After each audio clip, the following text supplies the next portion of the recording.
you turn the screens on? Oh, come on. You know you don't. We have the prompter here, Okay. but unfortunately we don't have it. That's fine. That's fine. Okay. Good afternoon. Just have one thing at the top, and then we'll get started. The United States is deeply concerned about the absence of an election implementation agreement in Somalia. While this is an issue for Somalis to resolve, the United States views immediate elections as critical to Somalia's future. Consensus can be reached. We call on Somalia's leaders to resume their dialogue urgently so that national elections can take place now. The impasse hinders pressing reform and counterterrorism efforts, and continued delays will only increase the risk of instability. It is the responsibility and the duty of national and regional leaders to act in the interests of the people of Somalia, who of course deserve the best from their leaders. Partial, parallel, or alternative election processes, including prolonged interim governing arrangements, would increase prospects for instability and be a major setback for Somalia. The United States opposes the use of violence by any party. We remain committed to the development of democracy in Somalia, and we want Somalis to enjoy the long-term stability, prosperity, and peace they deserve. With that, Matt, do you want to kick us off? Thanks, Ned. I've got a question about COVID. Well, actually two, but they're kind of they're obviously related, but they're on different things. So I'm going to just start with the first one, and then other people can go, and we'll get back to the second one, unless someone else asks it in the meantime. You have seen, I imagine, the WHO statement out of Wuhan, or out of China today, saying that they do not believe that the coronavirus was the result of a lab leak. You will also know, having been alive for the last year, that the previous administration, including the previous Secretary of State, had suggested on numerous occasions that the virus may have gotten out as a result of a leak from a lab. The WHO statement or finding, whatever you want to call it, today says that that does not appear to be the case, and so I'm wondering what you guys make of this. Well, Matt, when it comes to the report you're alluding to, or the findings you're alluding to, I think in the first instance we look forward to receiving the report and the data from the WHO investigation. Broadly speaking, we have expressed our concerns regarding the need for full transparency and access from China and the WHO, access from China and the WHO to all information regarding the earliest days of the pandemic.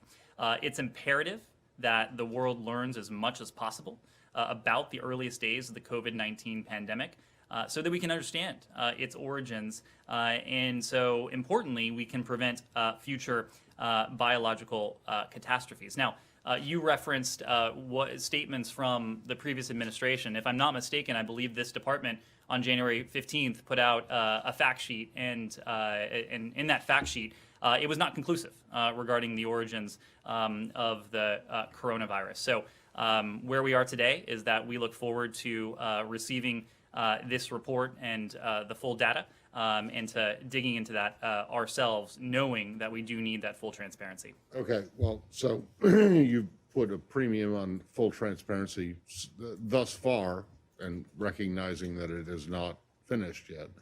Are you satisfied? Are you pleased with the transparency that the Chinese have given to the WHO team? Well, I think the jury's still out. I think clearly the Chinese, at least heretofore, had not offered the requisite transparency that we need, and that just as importantly, again, the international community needs, so that we can prevent these sorts of pandemics from ever happening again. This goes back to one of the very first actions that President Biden took as president when he re-engaged with the WHO.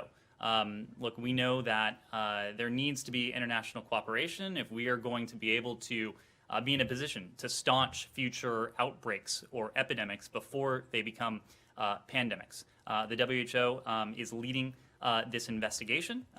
We clearly support this investigation. We recognize there's an urgent need for an investigation, but I wouldn't want to be conclusive yet about any sort of cooperation that the WHO may or may not have received from China. So, but thus far, are you pleased with the cooperation that you have seen that they have gotten? Or Again, is it I wouldn't want to be conclusive before we've seen the report. I think it's premature for us to go there. Yes.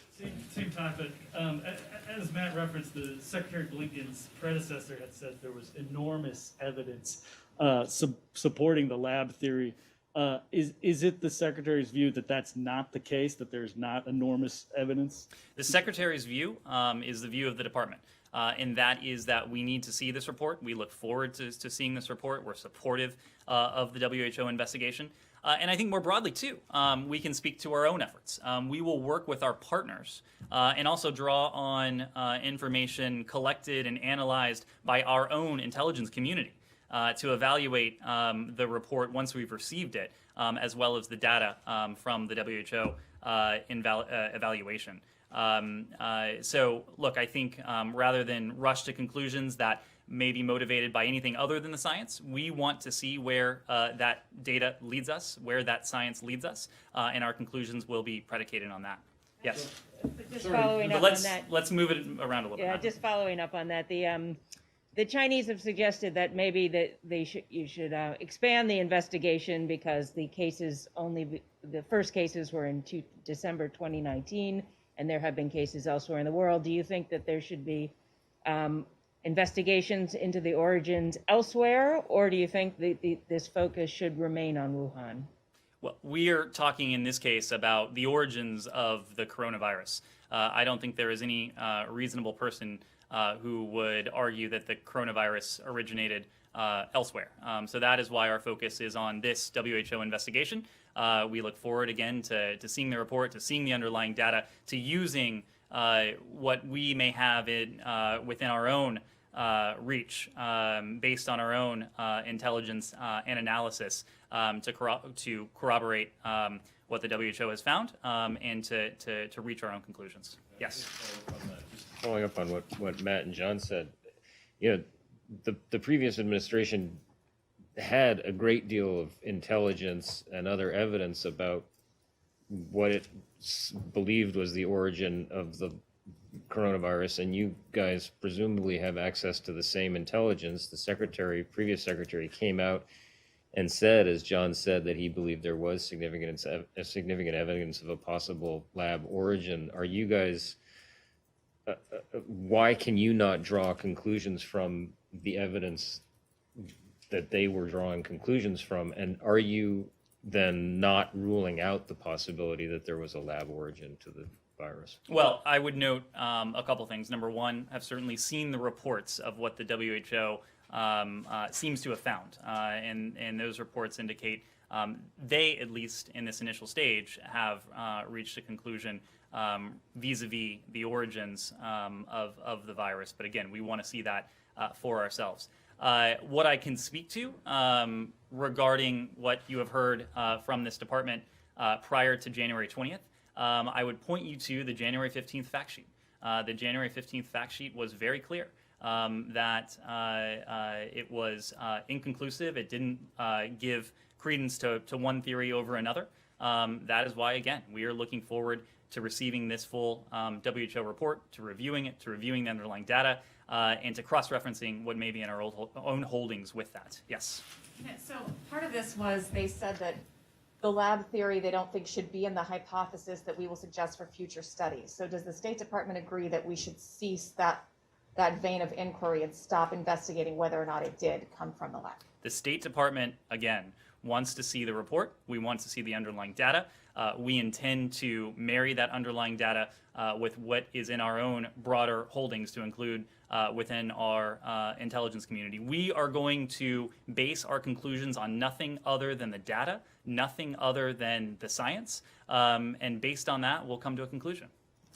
While we're in the WHO, the previous administration as well made the argument that the WHO allegedly was influenced by China, and that was one of the reasons that the previous administration moved to exit it. Are you confident with how the WHO is handling this? Do you feel confident that whatever they reach will be independent and not unduly influenced by one country? Well, this goes back to what I was saying before. It also goes back to what I was saying yesterday in a very different context, that across the board, the United States believes as a general matter that when we engage, when we are at the table, we can help shape world events, we can help shape institutions. When we are not within the WHO, when we're not acting in that capacity, we don't have any influence to see to it that the WHO functions as the way it was intended to function, the way we hope it would, it should function. So clearly, by re-engaging with the WHO, the United States will be in a position to push any necessary and needed reforms. And to be clear, there are necessary and needed reforms. Just as any institution, or just about any institution, the WHO is far from perfect. That is precisely why we re-engaged it, why President Biden announced our intention to re-engage it on his first day in office on January 20th. So you've made reference several times to the January 15th State Department report saying it's inconclusive. You also said at one point that you don't want to rush to a conclusion that might be motivated by something other than science. I think that's a quote, unless I've gotten my notes wrong, which is possible, but I think that was pretty much what you said. Are you suggesting that the previous administration's or the previous secretary's comments about this were motivated by something other than science? Matt, my orientation from this podium will be to look forward, not to look back. I am talking about our orientation. We are going to be guided by the science. We are going to be guided by the data. I wouldn't want to characterize the actions of the previous administration. I'm here to characterize our own actions. Yeah, but you did, because you said No, I that didn't, Matt. I said Well, our you said- actions will be guided by the data and guided by the You science. said that you were not going to rush to conclusions that might be motivated by something other than Correct. science. Correct. Suggesting to all but the most, I don't know, a slug, that the previous administration was motivated by something other than Matt, science. Are you saying that you're not trying to suggest There was- that? there- Is the slug wrong? I haven't diagrammed the sentence, Matt, but I think there was one subject in that sentence, and it was us. I never raised the previous administration. I don't intend to from this podium. Yes. On this, do you think that the U.S.'s absence in this interim from the WHO has made it less objective in things like this? Do you think its objectivity was damaged by not having the U.S. in the room to be involved in these discussions and these decisions? Well, I think what is undeniable is that the U.S. Had not been engaged with the WHO during a critical period.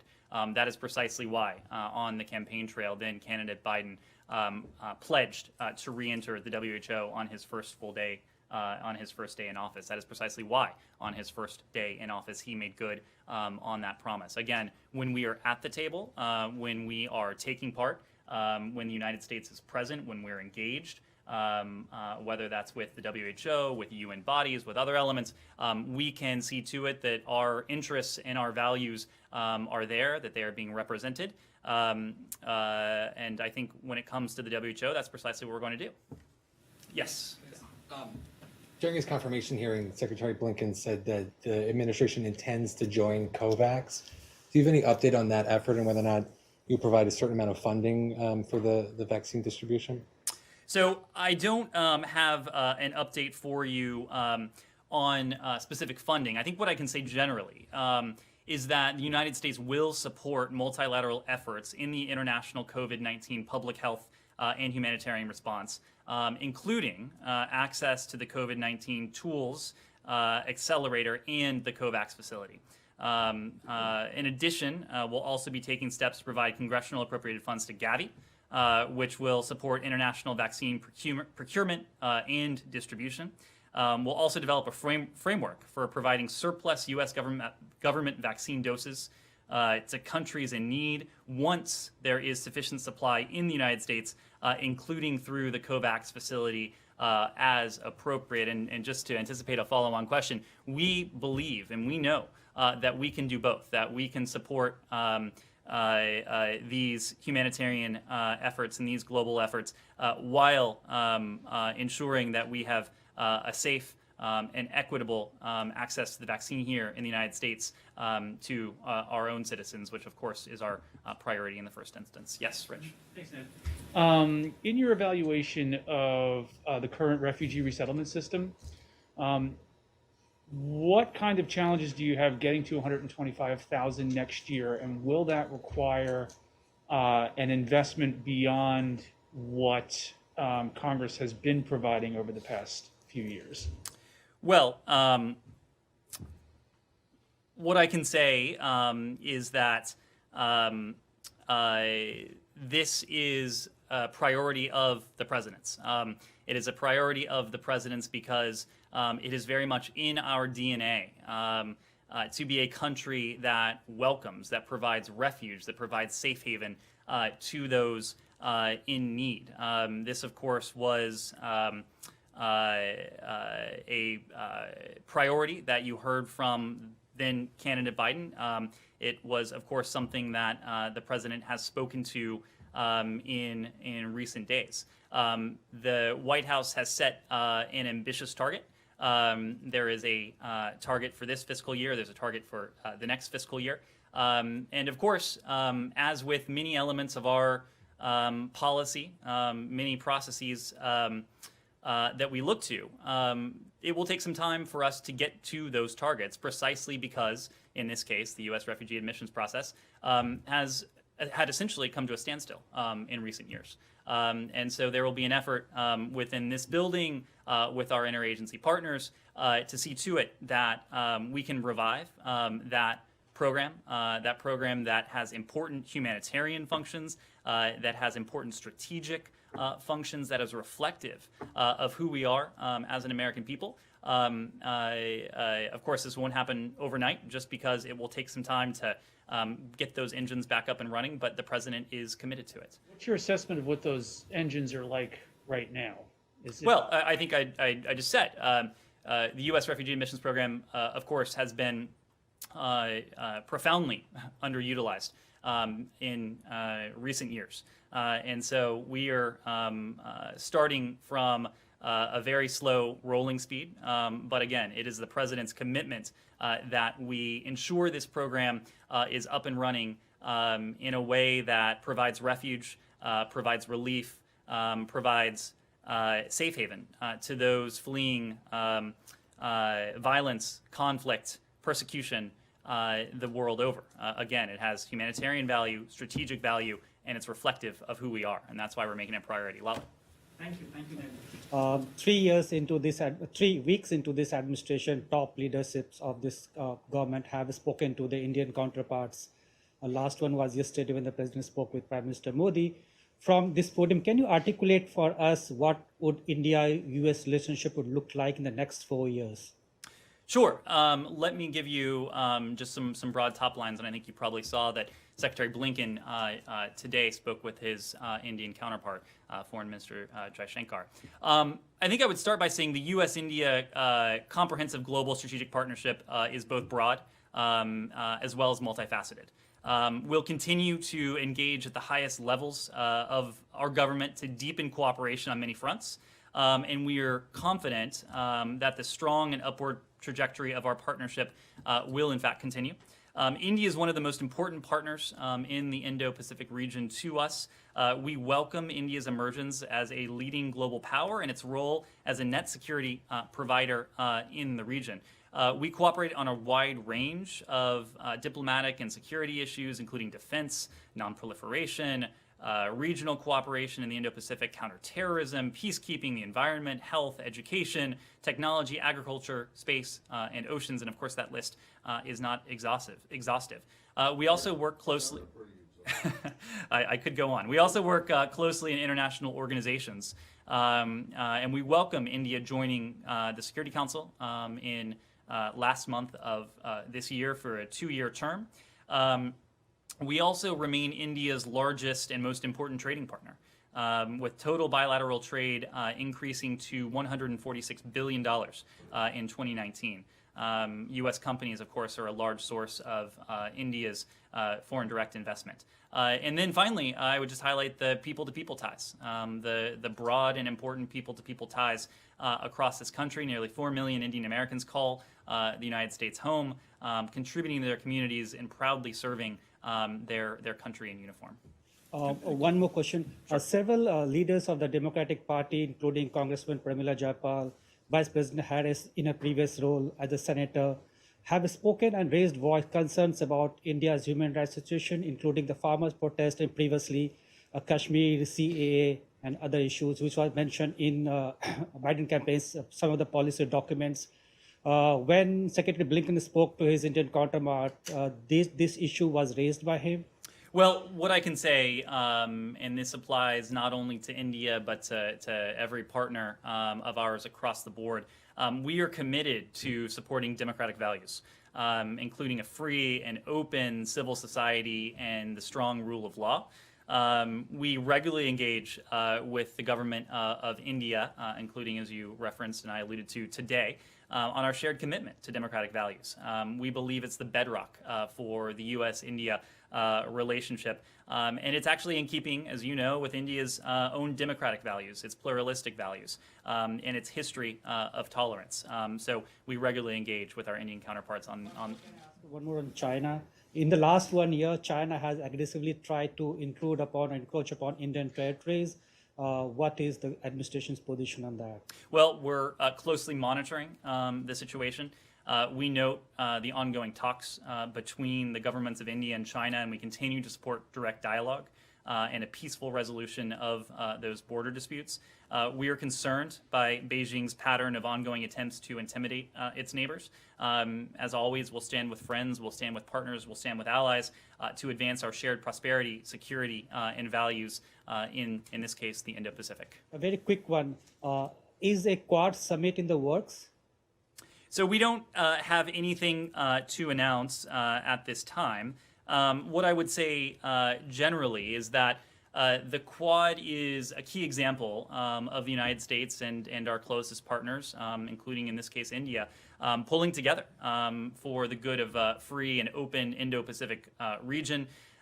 We view the Quad as having essential momentum and important potential, and that's why we're going to build on it by deepening cooperation on areas of traditional focus, and that includes maritime security, while also working closely with Quad partners to confront some of the defining issues of our time. That, of course, includes COVID-19, it includes climate, it includes, going back to our previous conversation, democratic resilience as well. Thank you. Yeah, sorry, Iran? On Iran, yes. Iran, okay. Hi, Mohammed Al Ahmed with Al Jazeera Arabic. So Iran's intelligence minister warned that Iran could seek nuclear arms if cornered by the West. So how do you respond to such threats, which is the first indication yet from Iran that it would seek obtaining nuclear arms if pressured more by the U.S. and its allies? Well, it's not yet clear to us that Mahmoud Alavi was speaking for anyone but himself. I would say that we, of course, took note of those remarks. They are very concerning. Would also note, and I referenced this yesterday as well, that Iran has an obligation under the Nuclear Non-Proliferation Treaty, the NPT, never, permanent prohibition to acquire nuclear weapons. And it reaffirmed that commitment under the JCPOA. I think that's where we leave our reaction. Yes. Yep. Do you have a response to the UN report saying that there has been cooperation between Iran and North Korea on ballistic missile development, and what is that? What conclusion do you draw from that about the possibility of cooperation with Iran? Do you mistrust their intentions even more given this cooperation? Well, I don't think it really changes our strategic orientation to Iran. You know, if the old adage is trust and verify, in this case it may be mistrust and verify. When it comes to this report, we've seen the press reporting, of course. We won't comment on a UN report that has not yet been published. But it is true that we continue to use a variety of non-proliferation tools to work to prevent the further advancement of Iran's missile program and its ability to proliferate this technology to others, including North Korea. And this includes working with our partners to stop specific shipments of equipment and technology to these programs, using our engagement in multilateral fora to raise awareness of Iran's missile activities, and to urge countries to take steps to address these activities, and finally imposing non-proliferation sanctions pursuant to our domestic authorities against entities supporting Iran's missile program.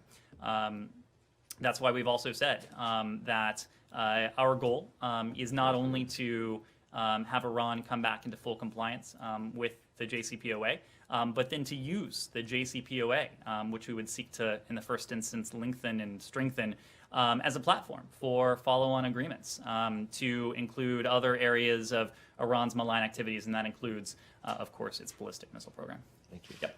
In terms of North Korea, could you give us an update on how much progress the administration has made towards working out its new approach to North Korea, and how it's going to convince the government there to give up its nuclear weapons? Well, we are now, a little over 2 weeks into this administration, so that would be my first stipulation.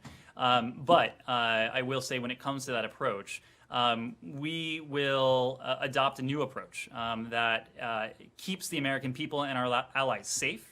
And that will begin through a policy review of the state of play in North Korea. And we're going to do that in close consultation and coordination with the Republic of Korea, with Japan, with other allies and partners on ongoing pressure options and potential for future diplomacy. Our focus in formulating this new policy and approach and undertaking these consultations will be on reducing the threat to the United States and our allies, as well as improving the lives of the North and the South Korean people. And as I think you have heard us say before, at the core, we do remain committed to the denuclearization of North Korea, but don't have any additional details to read out at this time. Sean? Or North Korea? Is the administration concerned at all that a delay of engaging with the North Koreans could result in them doing something to get the United States' attention, testing a nuclear weapon or launching a delivery system? I think we would be more concerned with the prospect of not closely coordinating with our partners in this instance, of course, the Republic of Korea and Japan. You've heard us say it, whether it's North Korea, whether it's Iran, whether it is any other global challenge. In the first instance, we want to make sure we are on precisely the same page to make sure our allies and partners know that we are there for them, that we have their back, that we are on this diplomatic endeavor together. So that's our first. The U.S. alliances, when it comes to East Asia, but the Japanese, the South Koreans, not always on the exact same page when it comes to the North Korean threat. Mm-hmm.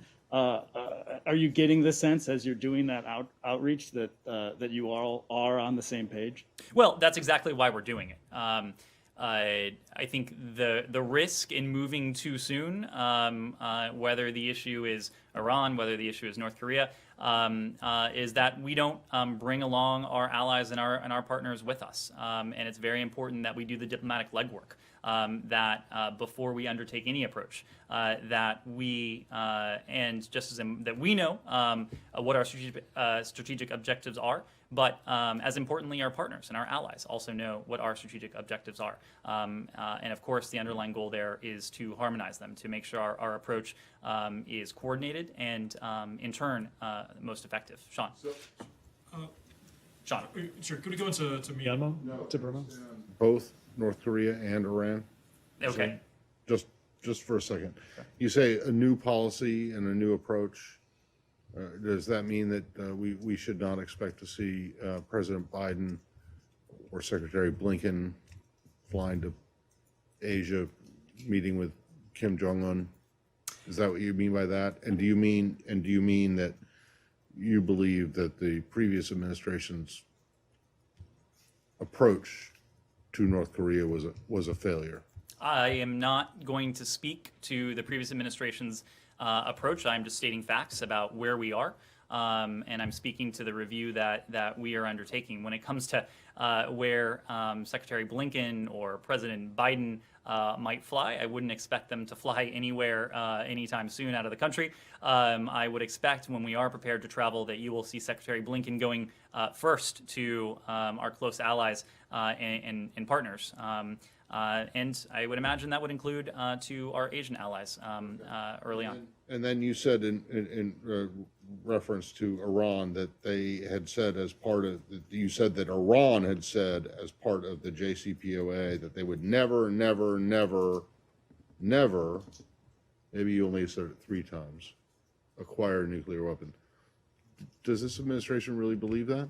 The Non-Proliferation Treaty imposes a permanent ban on a non-nuclear state obtaining a nuclear weapon. We absolutely believe that. We believe strongly in the Non-Proliferation regime. We believe strongly in the Non-Proliferation Treaty that undergirds that regime. Yeah, but Ned, you of course that's what it said, and I believe that's what it says as well. Do you believe that Iran is actually committed to this? We believe that, well, we know that Iran is still a party to the treaty.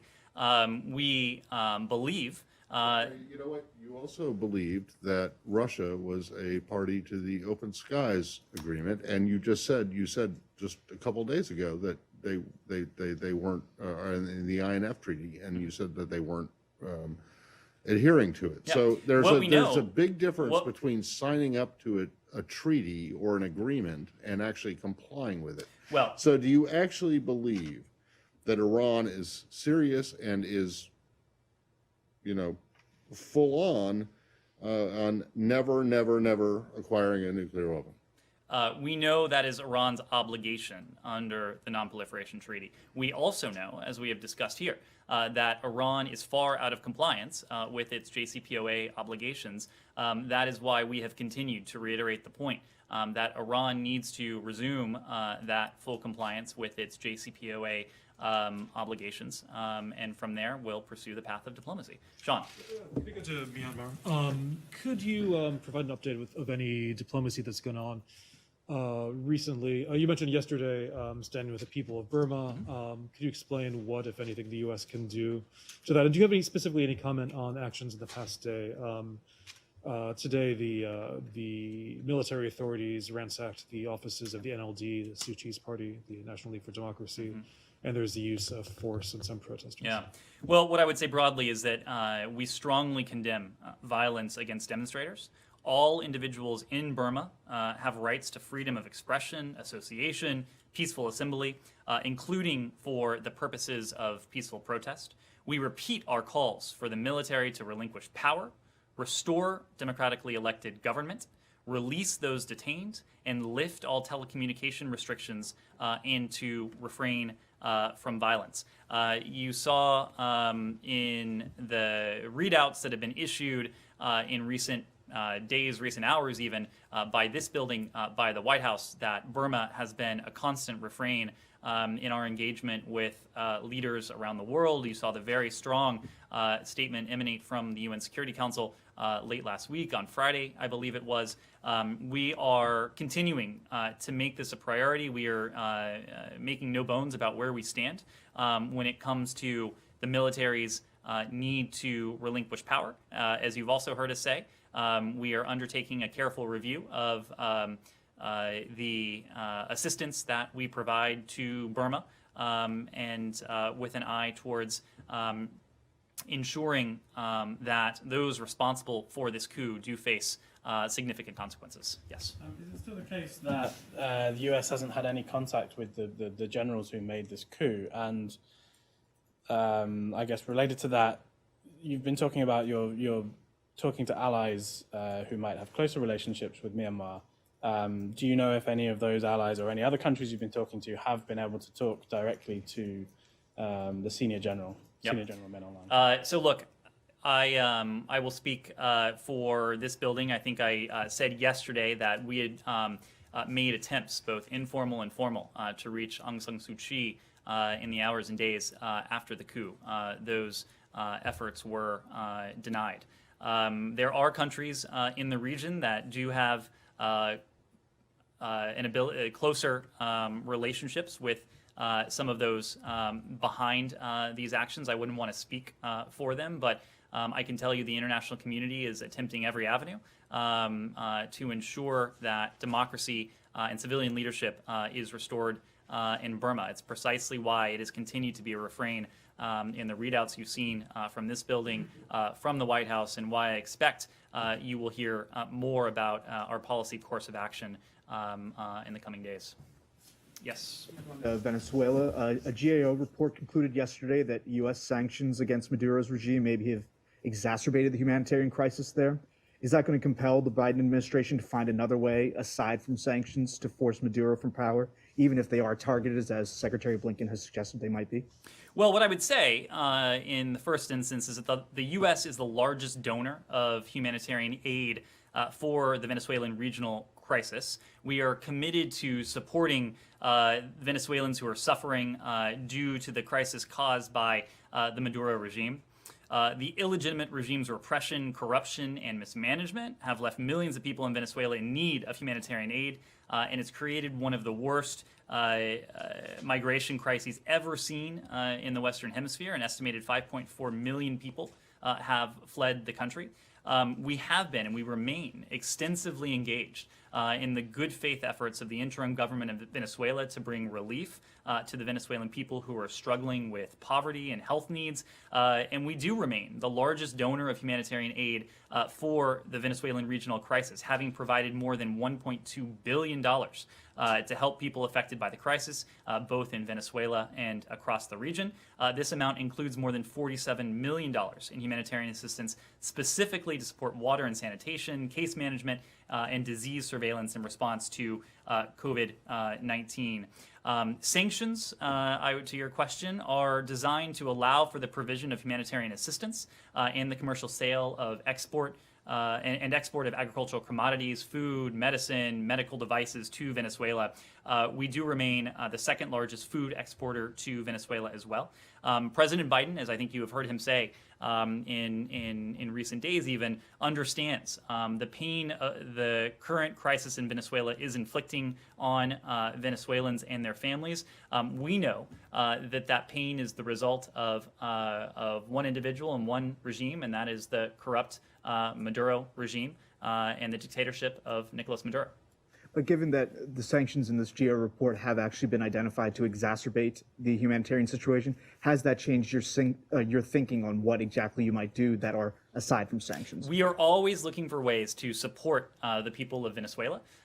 We are looking for ways to support their democratic aspiration, their humanitarian need, and we'll continue to do that. I think the point remains that the United States has stood with the people of Venezuela in providing them this aid and in doing all that we can to ensure that our pressure on the Maduro regime is not worsening the humanitarian implications and the humanitarian suffering of the Venezuelan people. Of course, as we review this, as we review our sanctions policy across the board, if there are ways that we can provide additional humanitarian assistance, if there are ways that we can further alleviate the suffering of the Venezuelan people, we will certainly do so. I know we've gone on very long. We'll go one to the back. Question about Belarus, since you talked about the Day of Solidarity with the people of Belarus. Is the new ambassador planning to go to Minsk to present her credentials to Alexander Lukashenko, or do you see her more as kind of an envoy to the opposition at this point? Well, the ambassador designate, as I think you know, was traveling to partner countries last week. Again, here we are coordinating closely with our European partners on this challenge. I don't have any update for you on her plans, any plans to travel to Belarus. I think there is a lot we can do to support the people of Belarus from this building and in tandem with our partners across the European continent as well.